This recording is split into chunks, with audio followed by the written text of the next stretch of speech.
Did God create evil is actually a very good question because, after all, we know God creates all things, and yet evil exists. So naturally the question arises, and a lot of people ask, does that not mean that God created evil? Well, the short answer is no, actually God did not create evil. The Bible says in Genesis chapter 1, when God creates all things, that He looks at His creation and all things are good.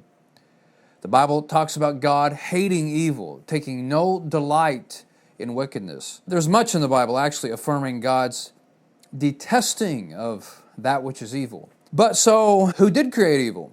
Well, we need to start with an understanding of what moral evil and good actually is. You see, moral evil is that which is contrary to that which is good. It is that which is contrary to God's character and His order of things. Because God's character and His order of things is actually what is the standard for moral good or moral rightness. Now, we'll talk more about that here in just a second.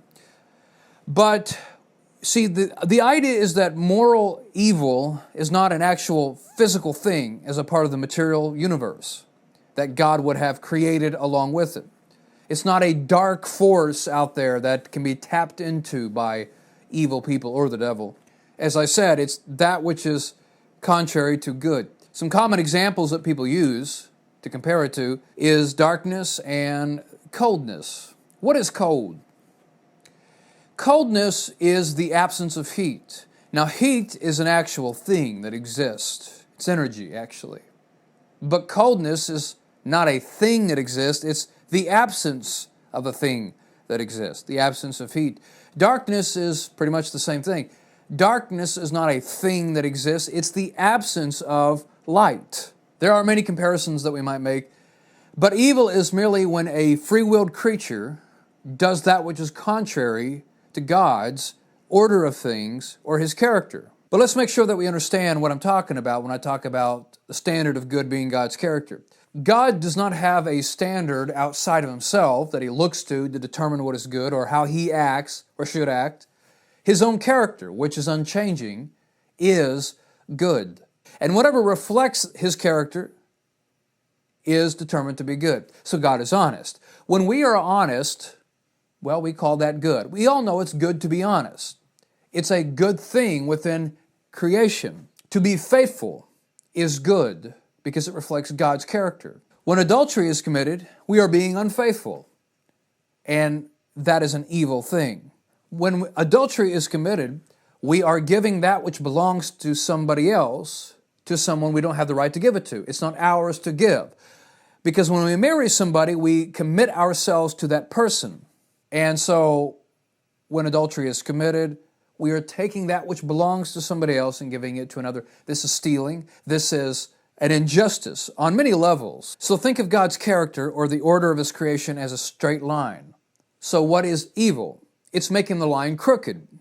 But it's not a thing within itself. And the only understanding we have of crooked is that which is not straight. In fact, the word crooked itself is sometimes used for evil or moral corruption, and for this very reason. So evil is not a thing that you tap into, or a force, or a part of the material world. It's just not aligning with God and His ways, because God and His ways are good. Now, of course, the Bible affirms that God does use evil for good. He uses evil things to accomplish His purposes. Now, of course, God in His sovereignty and His infinite wisdom and goodness actually even uses the evil of free creatures to accomplish His good purposes. The biggest example of this in all of history, and of course the Bible, is using the murder of Christ to bring about the atonement. In the book of Acts, the apostles talk about the atonement, the death of Christ being something that God's hand had predestined, had determined beforehand. But it never says that He determined the intent and evil motives behind the acts. But the act itself, the crucifixion, is something that He determined. And He purposes and determines to use their evil to bring about the ultimate good, the redemption of humanity and the forgiveness of people's sins, to redeem to Himself a people for His kingdom. So behold the goodness of God. He does not create evil, but He does use it for good. There is a verse in Isaiah chapter 45 and verse 7 in the King James translation that mentions God creating evil. And so some people say, well, there it is right there in the Bible, God creates evil. First of all, the verse and the context that it is found in clearly is not referring to moral evil. In the context, God is talking about His sovereignty and rule. If you read other translations, for example, the Legacy Standard Bible, it says, the one forming light and creating darkness, producing peace and creating calamity, I am Yahweh who does all these things. Now, the reason a translation like this translates it as darkness is because it's a contrast to light. Just like calamity is in contrast to peace, darkness is what is rightfully in contrast to light. It's not talking about moral evil.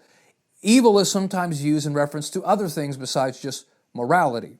Calamity, chaos, things that are bad like storms, even in our day and age, are sometimes referred to as an evil, a natural evil. But the context is not talking about evil as a moral thing, but in the contrast to light. Anyway, the Bible talks about evil as having its origin in the devil, not because he creates something, but because he, as a free creature, is the first to do it and influence others to do so. He's called the father of lies. He's said to be a murderer from the beginning. So murder and lies does not originate in God because He is wholly good. So to sum it up, evil is a concept, and an evil person is a person doing that which is contrary to God's good character and His order of things. This is what injustice is. It is simply that which is not just. That which is not straight is simply called crooked. The absence of light is called darkness, which is also a common metaphor in the Bible for evil and wickedness. So no, God did not create evil. He created all things good. And when someone intends or acts contrary to His character or to His order of things, this is what we call evil. It's an incredible freedom that God gave us, one that we all appreciate because we all enjoy being free. And this is why also, when we in our freedom do that which is contrary to God's nature, we are held accountable and responsible.